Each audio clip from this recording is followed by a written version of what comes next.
Монголын мэдээ агентлагаас бэлтгэн олдог цагийн хүрд мэдээллийн хөтөлбөрийн пүрэв гарагийн дугаар эхэлж байна. Монгол Улс телевизийн өргөн нэвтрүүлгийн тоон системд өнөөдрөөс албан ёсоор шилжлээ. Дэлхийд хамгийн бүрэн засварыг монгол инженерүүд эх орондоо хийж эхэллээ. Монголын анхны бүрэн хэмжээний хүүхэлдэйн кино төслийг хэсэг уран бүтээлчид эхлүүлээд байна. Олон хүний хандвар боссон бүхийн өргөө хэсэг бүлэг хүмүүсийн хувийн эзэмшил болцоод байна. Үзэгчид та бүхэн өнөөдрийн манай цагийн урд мэдээллийн хөтөлбөрөөр эдгээр болон бусад мэдээний дэлгэрэнгүй хүлээн авч үзээрэй. Шүүх болон эрх зүйн шинтгэлийн хүрээнд дахрын албатай болгох шийдвэр өнгөрсөн жил гарсан байгаа. Энэ дагуу шүүх байгууллага төрийн хамгаалтанд орох эрх зүйн үндэс бүрдсэн мөн гэмтэргийн улмаас хохирсон иргэдэд дэмжлэг үзүүлэх хамгаалах үүргийг Монголын төр өөртөө бүрэн авсан. Энэ бүх ажлыг гардан гүйцэтгэх дахрын офицерууд өнөөдөр тангараа өргөж ажлаа албан ёсоор эхлүүллээ.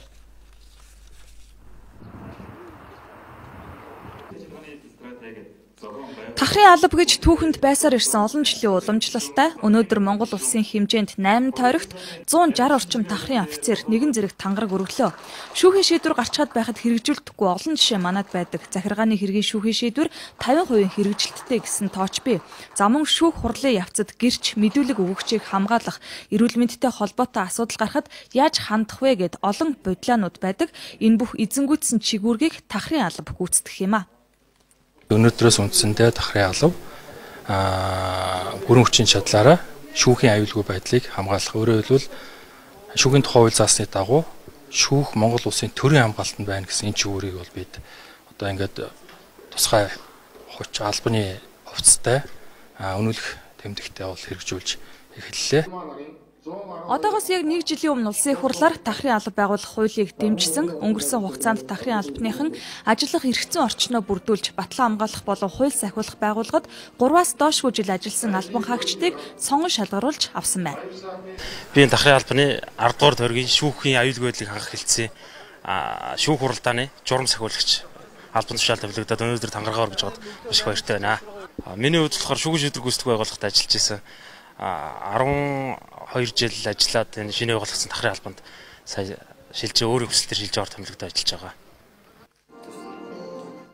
Тахрын албаныхан шүүн таслах ажиллагааны хэвийн нөхцөлийг бүрдүүлж ажиллана. За шүүгчийн аюулгүй байдлыг хангана. За мөн гэрч хохирогчийг хамгаалах гол үүрэгтэй. Яллагдагч ялтныг хуйглаж хүргэх, шүүх дуудаад ирээгүй тохиолдолд албадаж ирүүлэн, за мөн оргон зайлсан тохиолдолд эрен сурвалжлах гэсэн чигүүргийг ч хэрэгжүүлэх юм.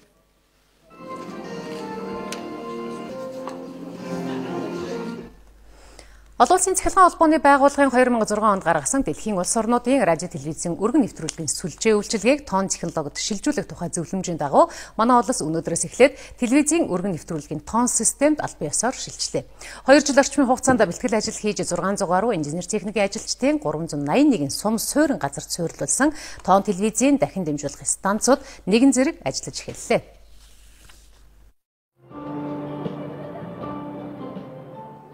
Тоон технологид шилжснээр өрх бүр гэртээ орчин үеийн дэвшилтэт технологид суурилсан өндөр чанартай нэвтрүүлгүүдийг шууд хүлээн авч үзнэ. Телевизийн сувгийн тооч нэг дахин нэмэгдэнгээд олон давуу тал бий болж байгааг бид үзэгчдэд мэдээлж байсан. Өнөөдрөөс албан ёсоор шилжлээгээд антенаар үздэг хэрэглэгчдийн зурагт шууд гарахаа болчихгүй. Учир нь аналог станцыг хараахан унтраах болоогүй.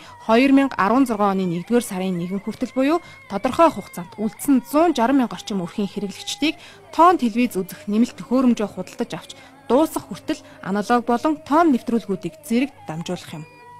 Өнөөдөр монголчууд бид телевизийг бодит утгаар нь дүрсний чанар, дууны чанартайгаар үзэх боломжийг бүрдүүлж байгаа энэ технологийн шийдлийг бид хийж чадлаа. Энэ технологийн сонголт нь ч зөв байсан. Энэ технологийн өнөөдөр бодиттой гарч байгаа үр дүн ч гэсэн туршилтын явцад бол харагдсан. Телевизийн өргөн нэвтрүүлгийг тоон системд бүрэн шилжүүлэхийн тулд засгийн газраас 10 тэрбум төгрөгийг шийдвэрлэж, шаардлагатай бүх төхөөрөмжийг шуурхай шинжилсэн. Харин одоо үзэгчид алгуурлаж хойшлуулалгүйгээр дээрх хугацаанд багтаж тоон технологид хувиргагч төхөөрөмжийг худалдаж авах хэрэгтэй хэлж байна. Дэлхийн нийтэд тоон телевизийн үндсэн 4 стандарт хэрэглэгдэж байгаагаас манай улс Европын стандарт бол DVB-T2-ыг сонгон телевизийн өргөн нэвтрүүлгийн газрын дамжуулах сүлжээндээ ашиглаж эхэллээ. Улсын чанартай амар сүлийн нийт 381 газарт дахин дамжуулах станц ажиллана. Энэ ухаалаг станцыг манай салбарын хамт олон бүгдээрээ техник хүчин чадлыг бүрэн ашиглаж ажиллахаа мэдэгдэж байна. Энэ станцад ухаалаг станц төв орон нутгийн телевизийн хөтөлбөрийг дамжуулгаас гадна аймаг орон нутгийн хөтөлбөрийг дамжуулж байгаа. Бид туршлагын хугацаагаар Хөвсгөл, Увс, Баян Үйлгийн аймагт өнөөдрөөс дамжуулж эхэлсэн байгаа.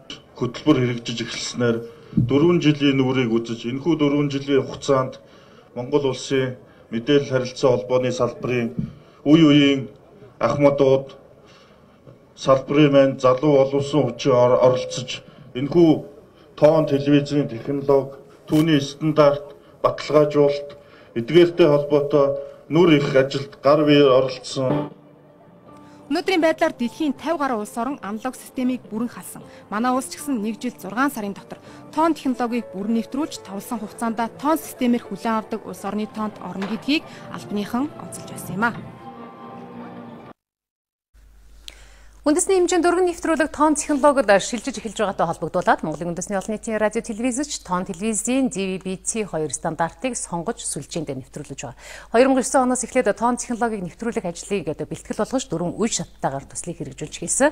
Үүний үр дүнд үзэгчид маань бидний бэлтгэсэн нэвтрүүлгүүдийг аналог тоон системийн аль алиныг ч гэсэн ашиглаж байж дуу дүрсний өндөр түвшинд үзэх бүрэн боломжтой болж байна.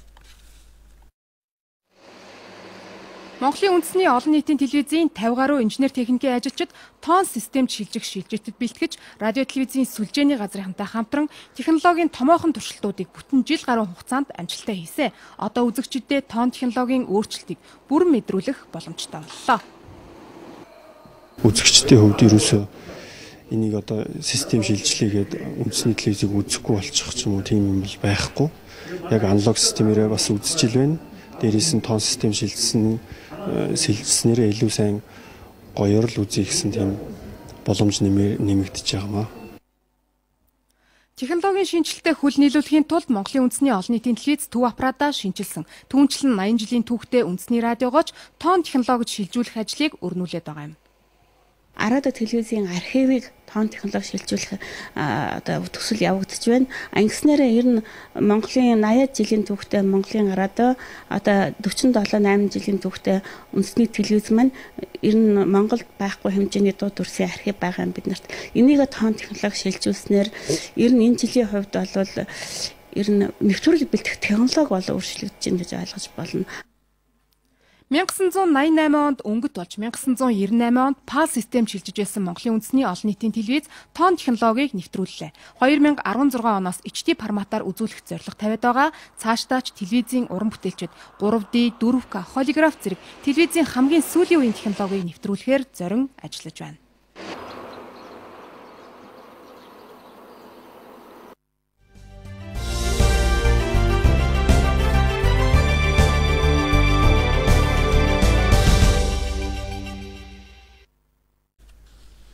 Нисхийн салбарын Монгол инженерүүд дэлхийд үнэлэгдэж байгаа тухай сайхан мэдээлэл үзэгч та бүхэнд өргөе.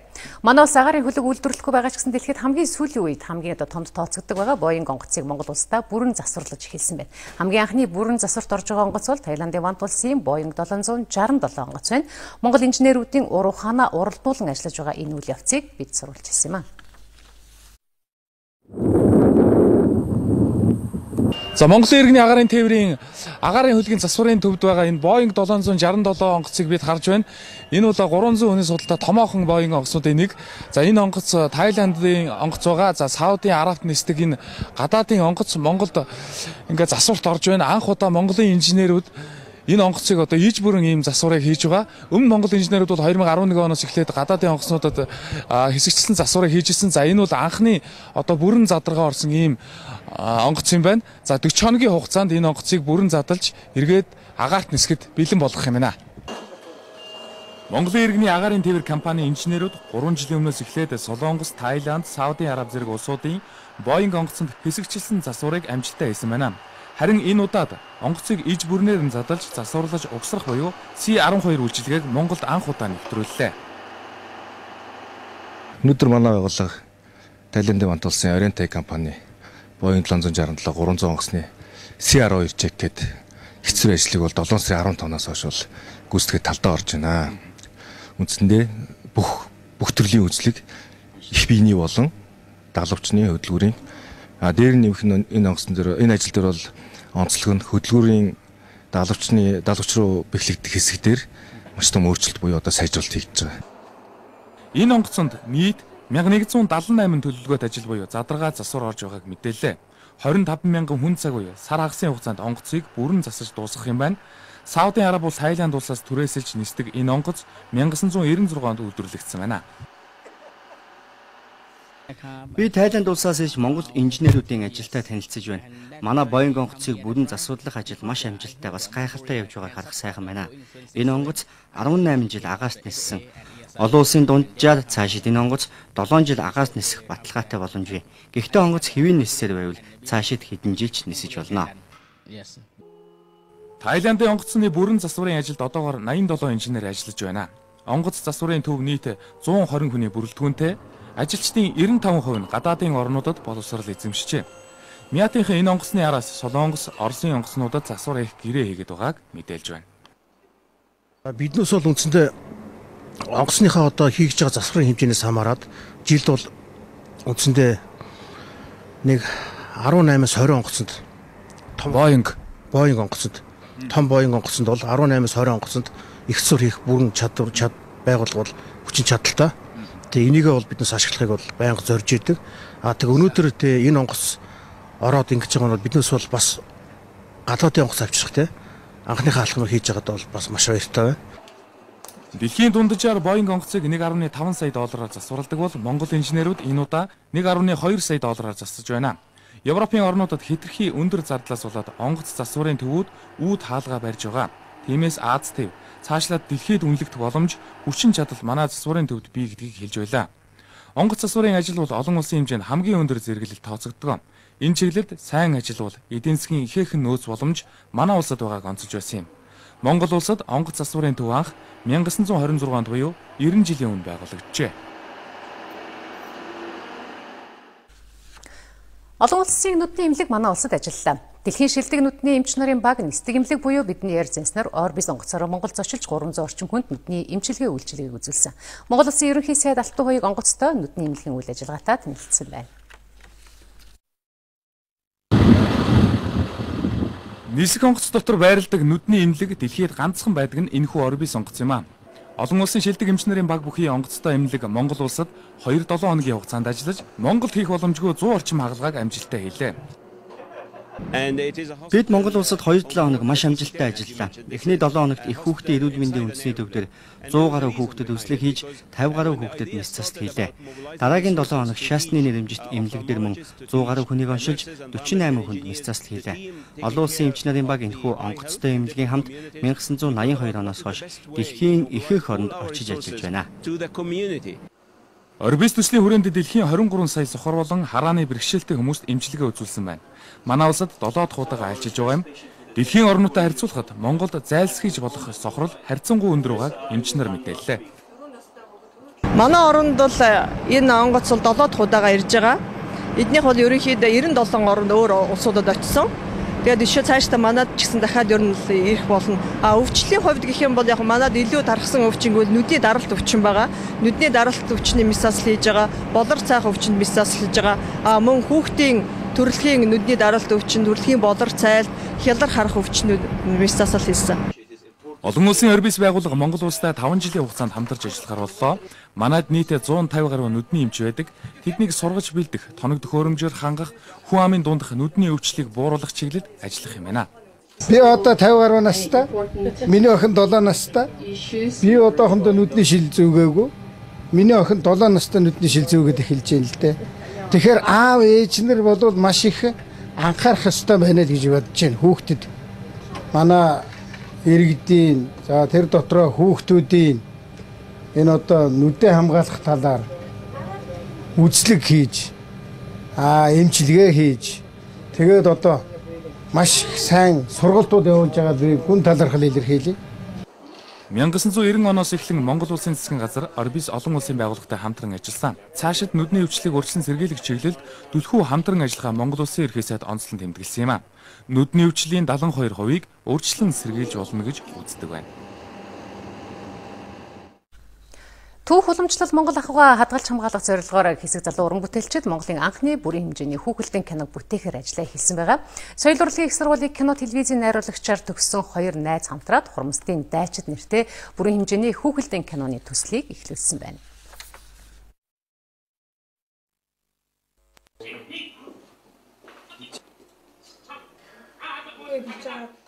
Бидний өвгдөөс онгон дагшин газар нутгийг хойч үедээ өвлүүлсэний учир шалтгаан байгаль дэлхийг хайрлах арга ухааныг Хурамсдын дайчид бүрэн хэмжээний хүүхэлдэйн кинонд үзүүлнэ.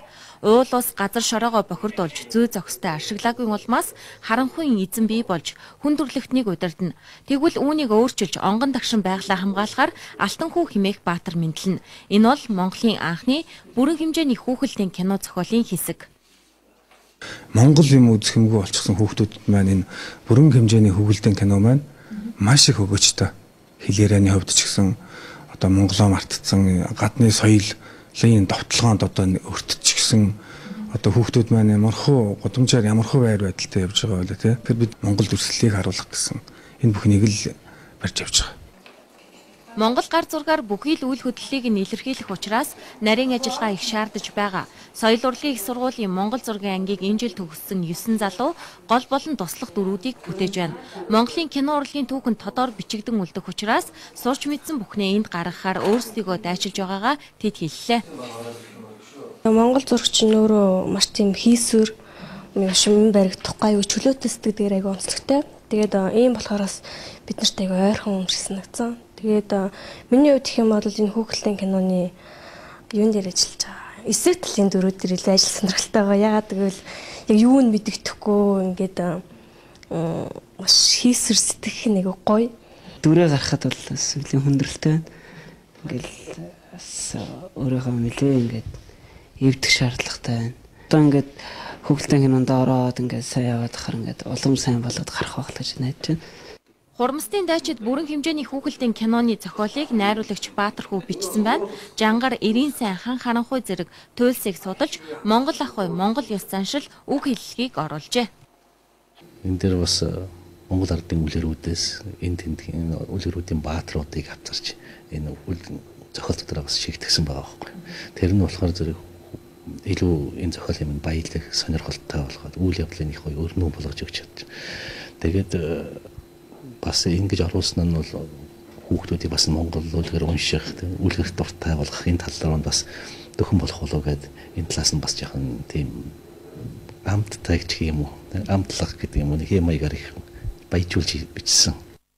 Хурамсдын дайчид бүрэн хэмжээний хүүхэлдэйн киноны нээлтийг 2015 оны 12 дугаар сард хийхээр уран бүтээлчд нь төлөвлөжээ. Үүний дараа Япон улсад гаргах хүсэлтийг гадны продакшнууд тавьсан юм байна. Нийт 85 минут үргэлжлэх энэ киноны ажил дуусмагц үргэлжлүүлэн өөр хүүхэлдэйн кинонуудыг бүтээн.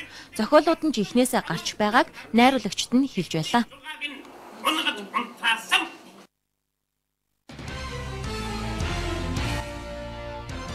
Монгол Улсын ерөнхий сайд Алтан хууийг мэдэгдэл гаргалаа. Шинжлэлийн засгийн газар гэр хорооллын иргэдээ хямд өртөгтөө нүүрсээр хангах зорилгоор нүүрс хөтөлбөрийг хэрэгжүүлж хэлсэн. Энэхүү хөтөлбөрийн үр дүнд өмнө 200 мянган төгрөгөөр авдаг байсан 1 тонн нүүрсийг 80 мянган төгрөгөөр таталтан авчихсан. Нүүрс хөтөлбөр олон хүний хичээл зүтгэлээр амжилттай хэрэгжсэн бөгөөд үүнд зохицуулагчаар ажилласан ерөнхий сайдын ахлах зөвлөх ганц бүхий үүрэг оролцоо өндөр байсан юм. Гэтэл ард иргэдэд өргөж өгсөн нүүрс хөтөлбөрийг зогсоох засгийн газрын хийсэн ажлын нэр хүндийг унгаахын тулд ажил хийсэн хүмүүсийг хэлмэгдүүлж шоронд хорих хүртэл арга хэмжээ авсан нь засгийн газрыг ажил хийлгэхгүй байх хорлон саатуулах үйлдэл болж байна. Тиймээс санаатаагаар хууль зөрчин гэмгүй хүмүүсийн эрхэнд талдаж байгаа үйлдэлтэй Монгол Улсын ерөнхий сайд миний бие хатуу тэнцэх болно. Монгол Улсын засгийн газар альва дарамт шахалтыг үл тоон ард иргэдийнхээ төлөө хийж эхлүүлсэн, төлөвлөсөн олон ажлаа үргэлжлүүлэх болно гэдгийг хариуцлагатайгаар мэдэгдэж байна гэж уг мэдэгдэл дурдсан байна. 2 сарын өмнө ажлаа эхлүүлсэн буян тухай 2 хорооллын барилга угсралтын явц өнөөдрийн байдлаар 17 хувьтай үргэлжилж байна. Нийтдээ 48 барилгын газар шорооны ажил болон суурийн ажил бүрэн дуусч 36 барилгын зойрын буюу гаражийн давхрын бетон цуцгалтыг хийсэн байна. Мөн 19 барилгын 1 давхар, 18 барилгын 2 дугаар давхар, 7 барилгын 3 дугаар давхрын бетон цуцгалтын ажил дуусчээ. Үндэсний бүтээн байгуулалтын корпорацийн барьж байгаа буян тухай 2 хорооллын ажил төрийн орон сууцны корпорац хямд тавин ажиллаж байна.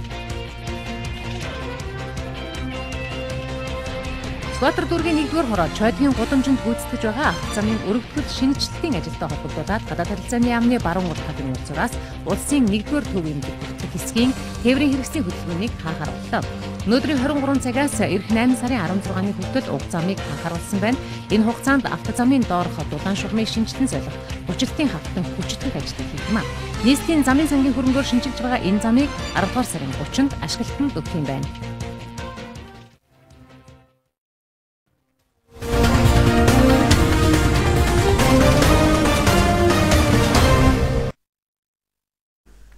Цагаарч мэдээллийн хөтөлбөрийг сонгож байгаа үзэгч та бүхэнд баярлалаа. Бид орон нутгаас бэлтгэсэн мэдээллээ хүргэе. Зүүн хараа аймгийн Мандал сумын нэгдсэн эмнэлэг ердөө 100 хүн ортой боловч 30 гаруй мянган хүн амд эмнэлгийн тусламж үйлчилгээг үзүүлдэг. Эмнэлгийн байр тоногдох хөрөмжөнд хангалттай 2500 хүн амтай дундаж сумтай ижил хэмжээний төсөв авдаг эмч нарын ажлын ачаал харин үйлчилгээтэй нь харьцуулахад тунх хангалтгүй санхүүжилтийг авдаг юм байна.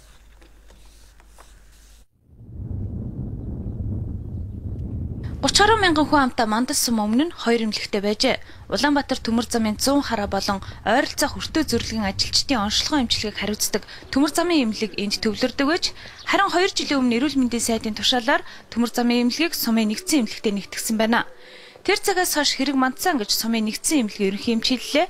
Учир нь сумын болон төмөр замын гэд 2 эмнэлэг тусдаа ажиллаж байхдаа 130-аас 150 хүн хэвтэн эмчлүүлэх боломжтой байжээ. Харин одоо эмнэлэг нэгдсэн мөртлөө орны тоо буурсан байна. Төмөр замын юугаар бол хоёр зааглагдаж оршдог гэдгээрээ иргэдэд хэрүүл мэндийн тусламж үйлчлэг авахд бол бэрхшээлтэй байдаг. Нийт хүн амын маань 80 орчим хувь нь болохоор төмөр замын төмөр замаас урд байрладаг. Тийм учраас тэнд төвлөрсөн иргэд тэнд эмнэлгэнд байрладаг учраас бас замын хойдолд байрлаж байгаа иргэдэд маань бол эрүүл мэндийн тусламж үйлчлэг өгөх нь бол жоохон алслагдмал. Уг нь 2 эмнэлэг нэгдээд байр байшингийн хувьд хангалттай болсон. Гэхдээ ажилчдын оронтой хасагдаж орж иржээ. Ингэсээр яаралтай түргэн тусламжч хүндээ хурж үйлчлэхэд хүндрэл гарах болсон байна. Тиймээс Мандал сумын эмнэлгийн боловсон хүчнийг нэмэгдүүлэх хүсэлтийг эмч нар орон нутагт ажиллаж байгаа улсын хурлын гишүүн, улсын хурал дахь ардсан намын бүлгийн даргад гаргаж байна. Хамгийн гол нь яаралтай түргэн тусламж авах, тийм ээ. Эрүүл мэндийн урдсан сэргийлэх үзлэг үйлчлэгээ хийх. Энэ амбулаторийн нууд нь бол хоёр талдаа байхаас өөр аргагүй. Одоо энд хүн өвдлөөхөд зөвхөн урдаас түргэн тусламж авах юм уу, нэндээс ийшээ явах гэж энэ төмөр замын энэ тойроод авах. Наач өөр түргэн тусламж биш болж байгаа байхгүй. Хэрэв Мандал сумын эмнэлгийн орон тоог нэмж дотоод зохион байгуулалтыг хийж чадвал иргэдийн чирэгдэл төдий хэрээр багаснаа гэж эмчнэр хэлж байна. 2 эмнэлэг нэгдсэн болохоор газар зүүн байршлын хувьд хоорондоо 2-5 км-ийн зайтай байдаг юм байна. Зүүн хараагийн нэгдсэн эмнэлэгт ажилчдын орон тоог нэмэгдүүлж чадвал орны тоо нэмэгдэж сумын эмнэлэг 130 хүн хүлээн авах чадвартай болох юм а. Энэ эмнэлэгт хэвтэн эмчлүүлэгчдийн орны хүлээлт багасна гэсэн үг юм байна. 1960-аас 70 он буюу социализмын эд үед хөдөө орон нутаг соёлыг түгэх гол хэрэгсэл үзэл судлалын хурц зэвсгэнд кино байсан гэж үздэг. 1990-ад оны дунд үе хүртэл кино урлагийг ард иргэд хөдөөгийн малчдад хүргэх ажил оргилдоо хүрч бараг Монгол улсын 330 сумдад кино театр буюу соёлын төвүүд бий болсон байдаг. Тэгвэл хөдөөд кино урлагийг хөгжүүлж байсан тэрл үеэс эхлээд өнөөдрийг хүртэл кино механикчаараа ажиллаж сумынхандаа кино баяраа гэдэг нэрээр хүндлэгдсэн нэгэн эгэлжирийн хүний тухай бид сурвалж ирсэн юм а.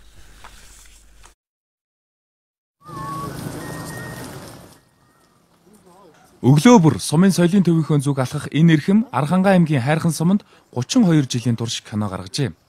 Соёлын төвийнхөө барилгыг баригдааг байх үеэс буюу 1982 оноос эхлэн энэ суманд кино механикчаар ажиллаж эхэлсэн. Тэр одоо ч ажиллаж байна. Социализмын үед сумандаа онцгой чухал мэрэгжилтэн байлаа гэж тэрээр хэлж байлаа. Хөгжил буурай хүнд үед хэрхэн кино гаргадаг байснаа ийхүү дурсаж байна. Тэгээ тэр үе чинь намын байгууллага гэж байсан. Тэгэхээр намаас үүрэг даалгавар өгдөг.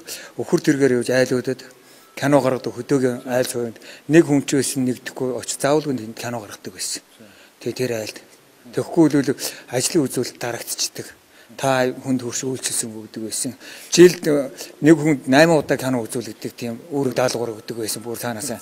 Тэгээд тохоо үедээ би ярьдаг байсан. Тэгээ дараагаар та нар 8 гэхэр зэрэг чинь ихийнхээ хөвлөд байгаа хүүхдэл кино үзэж байна шүү дээ. Одоо тэрнээс 8 хүн хөрөхгүй байна гэдэг. Сумын төв болон хөдөөгийн малчтад жилд 350 удаа кино үзүүлж, доод тал нь 20 мянган хүн хамруулах төлөвлөгөө норомтой. Ингээд үзэхээр ажилласан бүх хугацаанд нэг л суманд кино гаргасан ч үзүүлсэн хүний тоо нь нийт 160 сумын иргэдийн тоотой тэнцэх тооцоо гарч байна. Орон нутгийн соёл урлагийн байгууллагын хүмүүс гэдэг хамгийн хүнд нөхцөл ажилладаг хүмүүс байдаг байхгүй юу? Тэгээд энэ хүмүүс болохтой зэрэг ёстой өнөө тэмээн дээрээ кино аппаратаа тавиад, үхэр тэрэгэн дээрээ кино аппаратаа тавиад, өөрөө бас зарим нь үүрээд ингэж одоо 50, 60, 70 онуудад бол одоо ингэж киногоо түгээж явсан. Одоо бол сумын төвийн соёлын төвүүд гэдэг нэрээр арай өргөжөд томорсон. Гэхдээ л энд одоо соёлыг түгээнэ гэдэг бол хэцүү. Яагаад гэвэл сайхан гарч байгаа кинонууд бол энд хурж ирч чадахгүй шүү дээ. 1990-с 1992 оны үеэс эхлээд сумдын кино механикчид ажиллагаа болсон гэж үздэг байна. Харин баяр сайхны хувьд шантраагүй. Аймгийнхаа 18 сумаас ганцхан энэ сум л кино механикчтай үлдсэн байна. Тиймдээ ч хүн бүр түүнийг кино баяраа хэмээн дуудах болжээ. Энэ кино мэрэгдлээрээ л авуулсандаа хөдөлмөрсөд миний намайг тэг дуудаг болсон шүү дээ. Ер нь кино баяраа л гээл. Нэг мэрэгдлээрээ бахарч чад уу ер нь үл. Мэрэгчлээ сайхан. Хичнээн жил кино гаргасан. Би одоо 32 жил кино гаргаж байгаа шүү дээ. Өнөөдөр энэ кино гэхэр анхаарч байна манай. Өнөөдөр үл яг зах зээлийн үед хөдөөдөл ирж кино бол нэг хүртээмж муутай байгаа л да. Ер нь үл тэгээд соёлын төвчин киноны талаар тусгасан кино худалдаж явах тийм мөнгө төгрөг байдгүй ш төсөө хөрөнгө байдгүй. Манай нутгийн 70, 80, 90 жилийн ойд би оролцож байна. Тэгтэл манай баяраа кино баяраа гэд байж л байсан. Өөр хүн бол одоо хөдөө за яашиг өнөө кино урлагын чаав байгаа билээ тийм ээ. Би ч одоо хэдэн оны хүн билээ гэд одоо орхиул орхих штэ тийм ээ. Ерөөсөө тэгэж орхихдгүй. Яах вэ? Одоо надад юу захиалаад байгаа юм гэвэл та тэр мини кино театр гэдэг юмыг сумдаар өгөөд байна тий. За тэрийг л надад аваад өчрөө тавиад өгчих юм бол миний одоо энэ насаараа одоо энэ кино урлагийн төлөө явсан одоо хүсэл минь биелэх гээд байна гэж гарчдаг байсан. Бидний сурвалжлагын баатар кино баяраагийн хувьд кино театрын соёлоо яаж хийж байгаад энэ сумдаа авч үлдэхээр зүтгэж байна. Харин манай улсын 330 сумын хэдэн өнөөдөр кино гаргаж байна вэ гэсэн асуултаар сурвалжлагаа төгсгөё. Монгол бүхийн талаар хөндөж байгаа цувралынхаа өнөөдрийн сэдвээр үндэсний бүхийн холбооны зарим үйл ажиллагааны талаар бид хөндөж байгаа. Монгол хүн бүхөө хайрлаж хүндэлдэг гол илэрхийллийн нэг болон Монгол бүхийн өргөө гэж үздэг. Энэ өргөө ард түмний хандвар босч байсныг хэн бүхэн сайн мэддэг. Тухайн үедээ хүн бүр Монгол бүхийн хөгжилд хувь нэмрээ оруулах гэж хандив аяныг нийтээрээ дэмжсэн түүхэн үйл явдал болж байсан. Гэтэл одоо бүхийн өргөө Монгол бүхийн хөгжлийн төлөө биш харин хэсэг бүлэг хүмүүсийн хувийн эзэмшил түрээсийн байр болчиход байна гэж иргэд ярьж байна. 1998 онд ашиглалтанд орсон бүхийн өргөөг нийт 2.3 тэрбум төгрөгөөр барьж байжээ. Үүний 800 гаруй сая төгрөгийг улсын төсвөөс гаргаж үйлцнийг нь иргэд хандивуулж байжээ. Сайн дурын үйлсэд 287 байгууллага 500 гаруй иргэн оролцож байсан түүхтэй. Монголын ганц ястай тоглоом ард түмний үгээр болсон ганц ордон шүү. Би хүртэл 5 сая төгрөгийг ханд өгчихсэн. Тэгээд тухайн үед тэрний ямар үйлчлэгтэй өсвөд үндэсний спорт, үндэсний бүх гэдэг бол ард түмний бахархал, их орноо сурчлах, их үндэсний нэг өргөөтэй байгуул болохгүй юм гэдэг үднэс л өгч ирсэн. Манай ээж аав бид нар бүгд ханд өгчихсэн. Өргөө ханд өгчөө. Одоо тэр үедээ бас нэг овоо хитэн ханд өгсөн. Ер нь тэргээл болсон юм шүү дээ. Тэгээ тэрийн яг үр дүнтэй юм явуулж байгаа байхгүй л хэдэж шүү дээ. Бүгдөө зориулагдсан баймаар байхад эхлээндээс л цөмлөөд ингээл ламбаар янз бүрийн хоол унд шийдэм ийм хийцэн нь зохицгүй л гэж бодоод байна. Тоос шорондоо дарагдсан энэ өргөнд уг нь үндэсний бүхийн залуу халаа бэлтгэгдэж дэлхийд ганц Монгол бүхийг үзэж сонирхох гэсэн жуулчид цугладаг газар байх учиртай. Бүх барилдахаас гадна бүхийн соёлыг түгээж, таниулж, дэлхийд сурталчлах зорилгоор баригдаж байсныг түмэн мэднэ. Нэг тоглолтод 3 сая төгрөг авдаг юм аа манайх гэдэг жил жавхлан гихчил сая юуны эмчүүдийн баяраа шүү дээ. 8-9 удаа тоглосон шүү дээ. Тэгчил 3 сая бодох чи 9 удаа гихчил 21 сая гихч 20 сая гихч үтгэж авсан ба авч ирсэн байл л да. Тэр санхүүгийн хэмжээ хилчж барьдаг мөнгө юм ер нь сүүлийн лавныг 7-8 жил хэрүүл хийгээд тэр дарган ч мууж өгдөггүй насаар тавьсан шиг байж байгаа юм шиг байдаг юм шүү дээ. Тэгэхээр танд ямар нэгэн байдлаар өөрт нь нэг эвгүй юм байдаг болохоор буух дургуул байдаг. Гарсан хойно бөксөө авах гэж яахаа сайдгүй юм өгдөггүй. Тиймэрхүү юм байж бодлоо. Өв соёлоо хадгалж хамгаалахын тулд Япончууд сумаа бүхөө дэлхийд сурталчилдаг. Барилдаг үед элдв үзүүлбэр, арга хэмжээнд бүхчүүд оролцож харагддаг. Харин Монголд ирсэн жуулчид Монгол бүхийн тухай сонирхож барилдааг нь үзье гэвэл бараг л юм олдохгүй. Бүхийн өргөнд ядаж бүхийн түүх соёлыг харуулсан жижигхэн музейч байхгүй. Тэр сумаа гэхээр Япон гэдэг нэр нь гардаг. тэрэн шиг манай бүх өргөө бас ерөөсөө тий бүх өргөөг санахаар зэрэг Монголыг сандаг байгаасаа энэ хүмүүстэй бүх дэлхий мэддэг байгаасаа. Тийм учраас одоо бүхчүүдээ илүү одоо тэгээд дасгалжуулсан, илүү тэднэрийн одоо нөгөө хийх ёстой тэр цэгц дугуйлан одоо залуучуудыг босгож хүүхдүүдийг одоо энэ бүхтөө бүр хайртай болгосон илүү одоо тэг бүхийн одоо тэр чанарыг мөн адилхан бас одоо нөгөө суумо шиг тэдний энэ дэр санхүүгийн талаар дэмжиж өгөх тэгээд бүх нийтийн одоо улс даяар тэгээд үндэстний одоо бахархал болсон тийм байгаасаа гэж хүсэж байна л да. Японы тэр сумогийн дивжээ шиг. Монгол өхийн хөгжлийн хувь хүмүүс эсвэл аль нэг төрийн бус байгууллага удирдан чиглүүлэх боломжгүйг зарим урлаг судлаачид хэлдэг. Монгол өхийн хөгжлийг бүхийн ногоон дэвжээнд олон жил зодоглож, зүрх сэтгэлээ зориулсан авраг арслангуу тодорхойлж ирсэн. Энэ бол үндэсний онцлогийг харуулсан уламжлалт тухайн гэдгийг тэд хэлж байлаа. Би бол юу гэж ойлгодог вэ гэхэл бүхийн бодлого бол аврагуудын тоглоом гэж ойлгодог байхгүй юу? Ерөөсөө л аврагуудын тоглоом. Тэгэхээр авраг болно гэдэг бол одоо хүчээр үнэхээр одоо эрх хүчээр одоо болдог. Тэгэл аврагууд л одоо тэр бүхэн одоо хөгжүүлдэг. Тийм л уламжлал би байж дээ гэж боддог байхгүй юу? Том аврагууд л одоо тэгэл амлдаг амлал, амлдаггүй амлахгүй тунаанд оруулаад энэ бол аврагуудын тооцоо. Тэгэхээр аврагууд маань бол их ёс зүйтэй баймаар байхгүй юу? Тэгээд аврагууд нь ёс зүйтэй байгаад аврагуудаа одоо тэр Монгол бүхэн хөгжүүлэх итгэл нь ард түмний итгэл нь тэндээ байдаг. Бүхийн соёл бол алдар нэр, ашиг хонжоо хайгчдаас ангид улс үндэстний бахархал, хамгаалах, залгамжлах үнэт өвн байх учиртай. Бид өнөөдөр Япон хүнийг Япон уламжлалыг сумогаар төсөөлдөг шиг Монгол ухаан, Монгол чанарыг үндэсний бүхээр дэлхий мэддэг байх ёстой юм аа.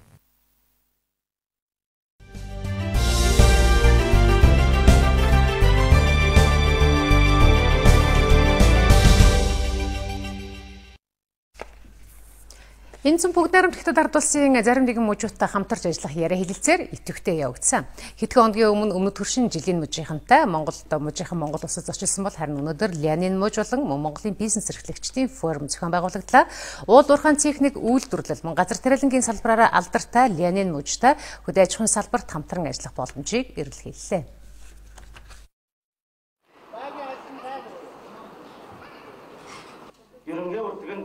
Бизнес форумаар дамжиж шинэ технологи нэвтрүүлэх, хамтарсан компани байгуулах, хөрөнгө оруулалт орж ирэх олон боломжууд бий болдгоо.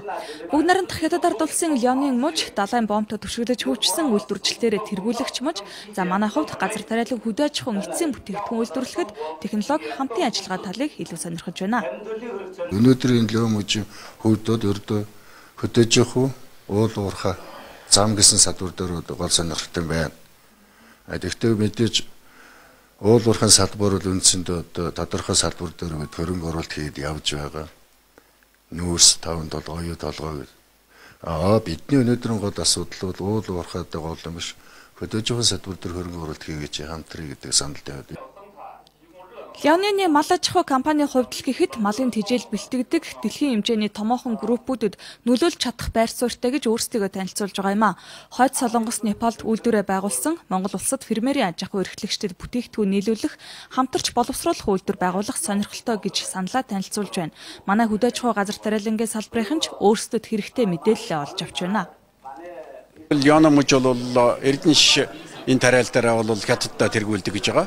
Магадгүй манай цаг уур энэ нөхцөлийн чиг дулааны нийлүүрт загтсан богино болцтой ийм сорт байхыг үүсэхгүй. Хэрвээ тэгэх юм бол бид одоо тэжээлийн асуудлаа дотооддоо шийдвэрлэхэд бол тариалт Эрдэнэшийн тариалт хийгээд бусад одоо орцууд нь байж байна. Улаанбуудаа юу байдгийг бусад одоо тарбилууд бол байж байна тийм ээ. Тэгэхээр арай хямд үнэтэй, найдвартай ийм одоо тэжээлээр өөрийнхөө аж ахуйнуудыг хангах юм боломж байна үү гэдгийг л сонирхож уулзч явна л да. Лянин муж Хятадын зүүн хойд бүсийн аж үйлдвэрийн төв, далайн бомтод олонтоо. За хөрөнгө оруулалтын тухайд Монголд хөрөнгө оруулах олон боломж байна. Дэд бүтэц, эрчим хүч, төмөр замын салбарт хөрөнгө оруулах сонирхол өндөр ийм боломжч байдаг. За түүнээс гадна барилгын материалын худалдаа нийлүүлэлтийн талаар манай компаниуд өндөр сонирхолтой байгаа гэж хэлж байсан юм. Монгол Улсын ерөнхийсэд Алтуйг өнгөрсөн жил Леонин мужид ажиллаж бизнесийн хэлцээр эхлүүлж байсан Леонин мужийн зарим компаниуд Монголд аль хэдийн үйл ажиллагаагаа эхлээд байгаа юм байна. Энэ удаагийн форумаар компани байгуулах нөхцөл, гайлын татвар зэрэг дээр ямар боломж байгааг илүү сонирхож байна. Удирдлагын нэгдмэл тогтолцоо болон ногоон бүтээмжээр Аз тивд загвар компанийг бий болгох төслийг Азийн бүтээмжийн байгууллага эхлүүлээд байгаа. Энэ төслийн шалгаруулалтанд тус байгууллагын гишүүн 20 гаруй орон оролцсноос Непал, Шри-Ланк, Монгол улс тэмцсэн байна. Нэг жил хэрэгжих төслийн шалгаруулалтанд манай улсын 9 компаниас Шунхлаа компани шалгарч өнөөдрөөс эхлээд төслийг албан ёсоор хэрэгжүүлж эхэллээ.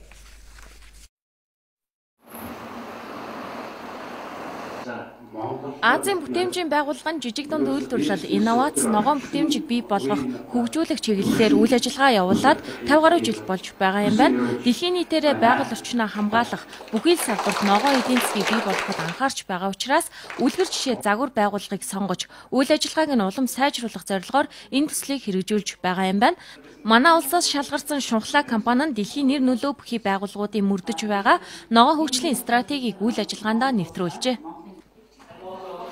За одоо жишээл хамгийн наазах нь манай нано бүтээгдэхүүн байна. Нано бүтээгдэхүүнүүд автомашинаас ялгарч байгаа хор дутааг 98% багасгаж байгаа.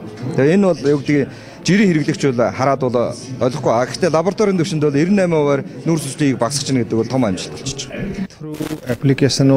Бидний хамтран ажиллах 1 жилийн хугацаанд байгаль орчныг хамгаалахад чиглэсэн олон ажлыг хэрэгжүүлнэ.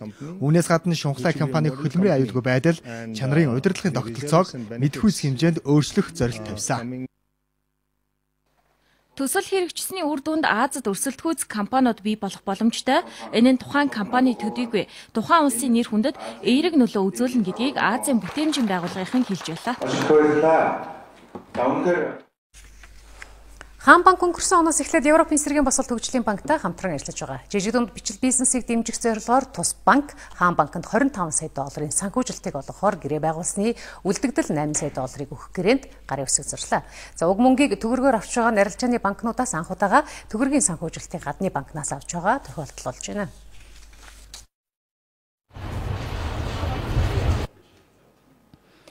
Хаан банк Европын эсрэгийн босголт хөгжлийн банктай Монгол улсын бичил бизнес эрхлэгчдийн санхүүгийн хүртээмжийг сайжруулах зорилготойгоор хамтран ажилладаг. Эхний ээлжинд авсан 17 сая Америк долларын санхүүжилттэй зорилтод харилцагч нартаа бүрэн хүргэж чадсанаа хэлж байлаа. Ингэхдээ бичил бизнес болон жижиг дунд үйлдвэрлэлийг хөгжүүлэхэд зарцуулсан байна. Үүнээс 5 саяыг нь Монгол улсын нэмийн үртгийн сүлжээнд оролцдог 51 аж ахуй нэгжид дамжуулан зээлдүүлжээ. Энэ бол бидний хувьд шинэлэг бүтээгдэхүүн. Европын эсрэгийн босголт хөгжлийн банкныг өөрсдөө ханшны эрсдэлтэй бүрэн хариуцахаар болсон.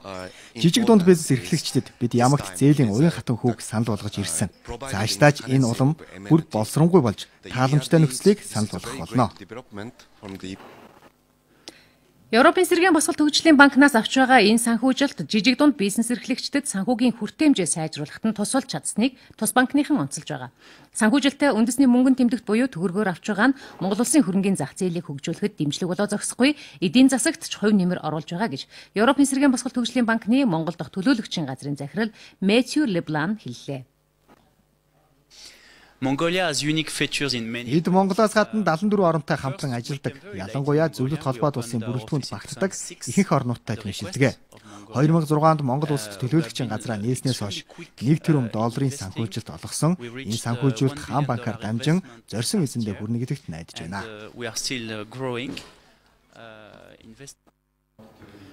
Энэхүү санхүүжилтийн гэрээг хийснээр Монголд үйл ажиллагаа явуулж байгаа томоохон компани нийлүүлэгч түгээгчээр хамтран ажилладаг бичил бизнес болон жижиг дунд үйлдвэрлэлийг хөгжүүлэхэд дөрвтөө нэмэр болж чадна гэдгийг талууд онцоллоо.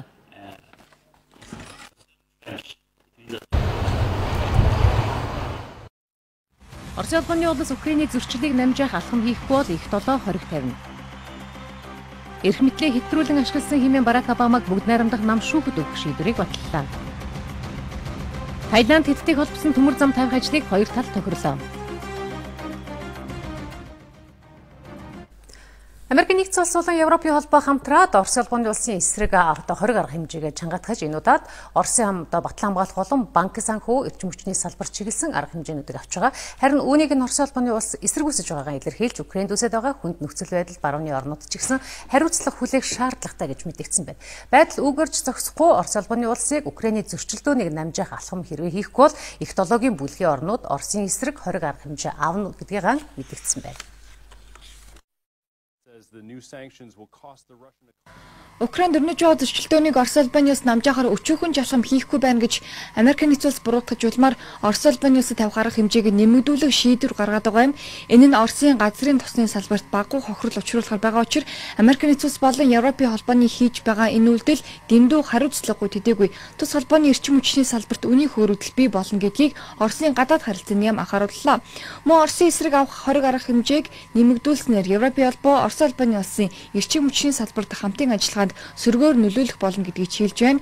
Үүнээс гадна Украин улсын докторгүй байдалд барууны орнууд ч мөн хариуцлага үүрэх шаардлагатайг мэдэгдэжээ. Мөн сүүлд ирсэн мэдээлэлээр их долоо буюу Канада, Франц, Герман, Итали, Япон, Их Британи, Америк нэгдсэн улсын бүрэлдэхүүнтэй бүлэг Оросын эсрэг 20 арга хэмжээ авах болно гэж анхааруулга өгсөн байна. Орос улсыг Украин хэрэгжүүлдэг бодлогоо өөрчилж нөхцөл байдлыг намжаах хэрэгтэй гэж тус бүлэг мэдээлэл хийжээ.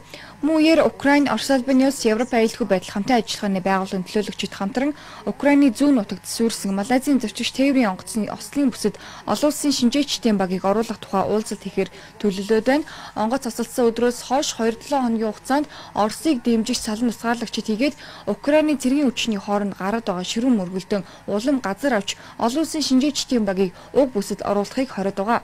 Тиймээс Украины ерөнхийлөгчийн газраас мэдээлэл хийж орон нутгийн цагаар өнөөдөр Беларусь улсад 3 талын хамтарсан уулзалтыг хийхээр болж байна. Украины талаас тус улсын ерөнхийлөгч болсон Леонид Кучма оролцох бол Орос улбаны улсын талаас тус улсаас Украин сухалчин сайд Михаил Зурабов тус байлцах болно гэдгийг албан сурвалжууд мэдээлж байна.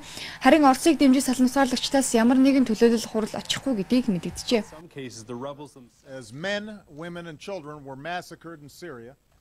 Өнөөдөр олон улсын үйл амьдралд болсон онцлог үйл явдлын нэг бол Америк нэгдсэн улсын ерөнхийлөгч Барак Обамаг бүгд найрамдах нам шүүхэд өгөх шийдвэрийг баталсан хэрэг байлаа. Тодорхойлбол Конгрессийн гишүүн Джон Боннер тус улсын төрийн тэргүүн Барак Обамаг шүүхэд өгөх эрхийг Конгресс дахь бүгд найрамдах нам зөвшөөрсөн байна. Бүгд найрамдах нам Барак Обамаг өөрийн эрх мэдлээ уруулан ашиглаж байна гэж буруутхан асуудлыг шүүхээр шийдвэрлэх хэрэгтэй гэж санал нэгджээ. Америк нэгдсэн улсын ерөнхийлөгч Барак Обама эрүүл мэндийн тухай хуулинд өөрчлөлт оруулахдаа өөрийн эрх мэдлээ хэд их ашигласан, Обамагийн засаглал Америк нэгдсэн улсын эдийн засгийн уналтанд оруулсан мөн гадаад бодлогонд хэд сул дорой байна гэх зэрэг үндслээр шүүхэд өгөхөөр Конгресс дахь бүгд найрамдах нам үзэж байгаа юм.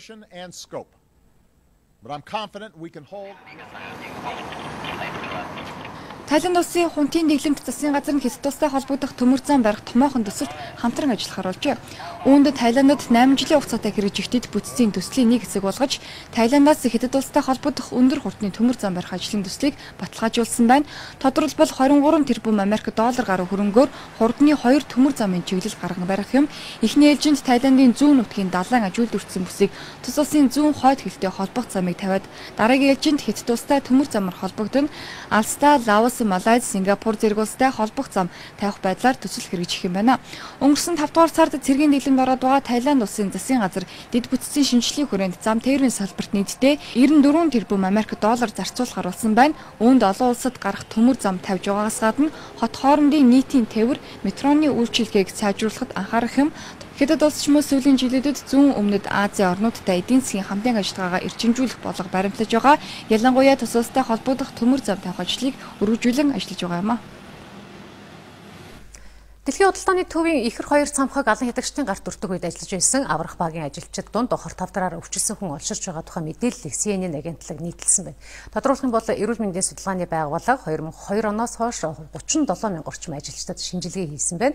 Харин үүний 2500 орчим цус олон бамбаа булчирхаа, мөн түрүү булчирхаан хор тавдраар өвчлсөн нь тогтоогдсон байна. Арга багийн ажилчид дундаа гал унтраах баг шуурхай албаныхан зэрэг багтаж байгаа юм. Мөн зарим судалгаагаар тус аврах багийн ажилчид дундаас хорт хавдартай болж байгаа хүмүүсийн тоо өнгөрсөн оногтой харьцуулахад өссөн дүнтэй байгаа гэлээ. Америкийн хорт хавдартай тэмцэх нийгэмлэгийн тэргүүн Otis Bradley хэлж байгаагаар хүн хэдийгээр хөвшөрөх тусам хорт хавдартай болох магадлал ихсэж байдаг ч гэсэн 9-р сарын 11-ний өдөр гарсан аимшигт хэргийн үеэр ажиллаж байсан ажилчдын дундаас хорт хавдартай болж байгаа хүмүүсийн тоо харьцангуй өндөр байгаагаас гадна жил ирэх бүр нэмэгдэж байгаа нь хачирхалтай гэсэн байна. Өөрөөр хэлбэл тухайн үед ажиллаж байсан хүмүүсийн нас хүйсийг энгийн ажил хөдөлмөр эрхэлдэг байсан хүмүүстэй харьцуулахад 9 сарын 11-ний өдөр ажилласан хүмүүс хорт хавдартай болж байгаа нь өндөр байгаа гэж харьцуулсан дүгнэлт хийсэн байна. Тиймээс цамхаг нурах үеэр амьд үлдсэн эсвэл тухайн үед ажиллаж байсан нийт 65 мянган хүнийг тусгай шинжилгээнд хамруулах ажлыг эрчимжүүлж тэдэнд үзүүлэх халамжийг нэмэгдүүлэх хэрэгтэй гэж Америкийн эрүүл мэндийн судалгааны байгууллага мэдгдэж байгаа юм.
Битаахан цагийн урд мэдээллийн хөтөлбөрийн пүрэв гарагийн дугаарыг хүргэлээ. Анхаарлаа тус үзэгч та бүхэнд баярлалаа. Та бүхний маргаашны ажил үйлсэд амжилт хүсье. Баяртай.